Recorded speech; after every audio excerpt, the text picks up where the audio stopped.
আমার হুসাইন শহীদ হয়ে গেছে কারবালার ময়দানে, আমি যাইতেছি। আমার হুসাইন ডাক দিছে নানাজি কইয়া, আমি রওজায় থাকতে পারি নাই রে,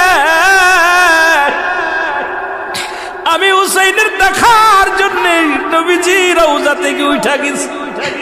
আলেমরা সর। ইবনে আব্বাস বলে আমি স্বপ্নের মধ্যে দেখেছিলাম আমার রাসূল ডাক দে বলে, মক্কা মদিনার মানুষেরা রে আর ঘুমাস না, আর তোরা ঘরের মধ্যে থাকিস না। আমি নবীর রওজায় ঘুমাইতে পারি নাই, কান্না সহ্য করতে পারি নাই। ওদিন আমিও ফাতেমার নদীও না আমি সহ্য করতে পারি। আমার হুসাইন যখন ডাক দিয়েছিল না নাজিয়া মুহাম্মাদ